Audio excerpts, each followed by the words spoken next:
Hello everybody, this is Jonathan from Doing Network. Today we're doing a video. So we have Hob Zombie at 406 versus Nick 2S at 1366. So we see a catapult zone, so that tells us that, well, obviously the rock deck, but it's probably going to be like the Koiki, whatever, that archetype, the rock stun version, and this is a really good card for the deck.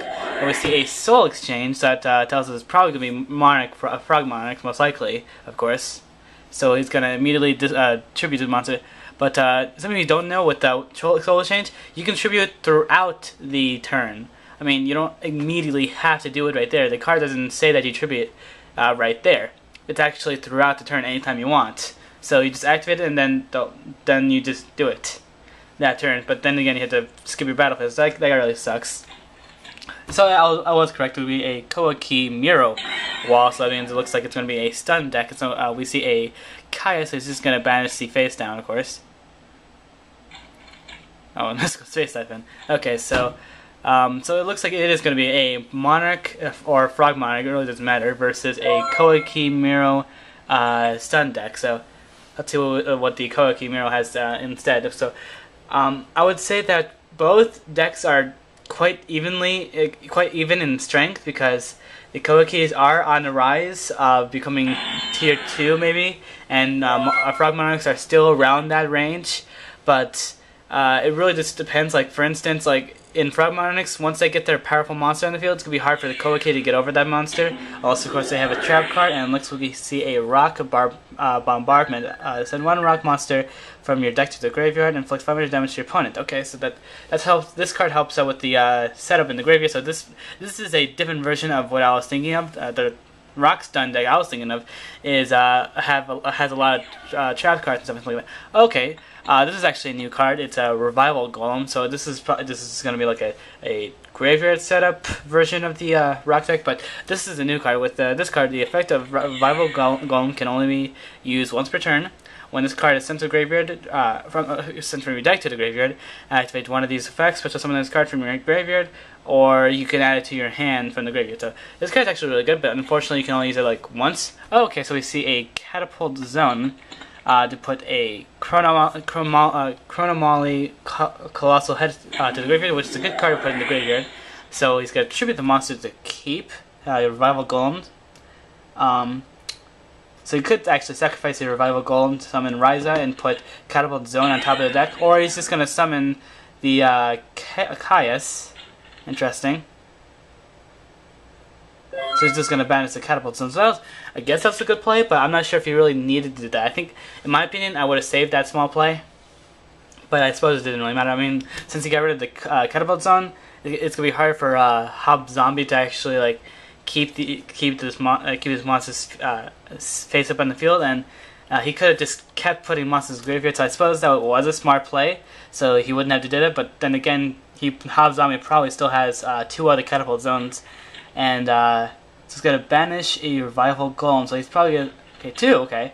I think I know the card is coming up. Yeah, this card. Gaia Plate, the Earth Giant, so you can special summon this card from your hand... wait, sorry. You can special summon this card by removing any two rock monster type monsters in the graveyard. During your standby phase, remove from play 1 rock monster in the graveyard, or send this card to the graveyard, half the attack of any monster that battles with this card. So, that's actually a really good card, because now the Kaias loses half its attack, making it 1200, and that means he lost 1600. That was really good. So that's in the Gaia Plate. You do have to banish like every single standby phase, so that kind of sucks. So you have to continuously put the rocks in the graveyard, otherwise you're gonna have to get rid of the Gaia. So this is actually pretty good. With Nick, he actually did get rid of 2 Kaiases too quickly. I'm not sure if he really needed to do that. So really, the only thing I can think of that could save him right now is Ryza, and or if Hob Zombie doesn't get any rocks in the graveyard. So we see a Black Golem. This is a good card too. If the only monsters in the graveyard are Earth attributed, oh, that was weird. Okay, he just misclicked. But anyway, okay. So with this card, Treacherous Trap Hole. If you have no trap cards in your graveyard, you can activate this card, and 2 cards in the field are destroyed if you're choosing 2 monsters. Okay, sorry, I thought it was any card. So that means both the monsters are gone. So that was actually a good play. I usually don't play this card. I never actually play this card because for some reason I just don't see it as a good card. So yeah, it is definitely Frog Monarchs. 3-1 Frog is usually a big card in the deck, and we see a Ryza putting the top. Well, at least now we know what he has, but it's supposed to go on top of the deck. But this card should be 1 Earth monster on your side of the field, supposed to summon 1 level 4 or lower Earth monster from the graveyard, except the attributed monsters. This card is actually relatively good, I suppose. Like, that really sucks for Hobzombie, because now he doesn't have anything, and now we know what is in his hand. So he banishes 2 more, so we might see another Gaia already. Yep, another Gaia. That really sucked. But that means during the next turn he's going to have to get rid of it, no matter what, unless he somehow gets a rock monster in his graveyard this turn, but that's going to be really hard to do. So he's going to have a small comeback after this. So yeah, next turn he's going to have to get rid of it, unfortunately. So all he has to do is just set a monster or whatever. Or, of course, he has the 3-1 Frog. So he just has to end his face and nothing else. He's going to activate a Heavy Storm already on a face down. So it's probably just that, yeah, it was probably just that card he already destroyed. So I don't think that was a smart play there. I would have saved it. Okay, so he's going to... Okay, so he wanted to just summon the Ryza. I suppose that was a good play, but all he really... in my opinion, I probably still would have just summoned the 3-1 Frog, ended my turn, and then Gaia would be gone.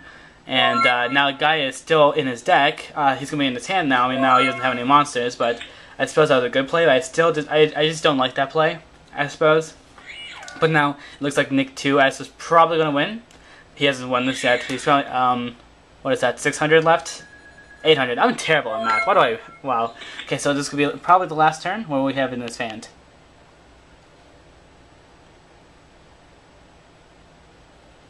Heart of the Cards. Come on, what's in your hand? Okay, so I'm guessing that was a good card because now he can protect himself, I suppose. Really? He's putting... Oh, okay, that was a... Oh, you... That's definitely game. So now you can switch the 3-1 Frog with his face down, because you get to choose who switches. Well, you get to choose your monster, and your opponent gets to choose their monster, so... It was this card. Okay, Koiki Miro Wall. That's the one that destroys. What is it again?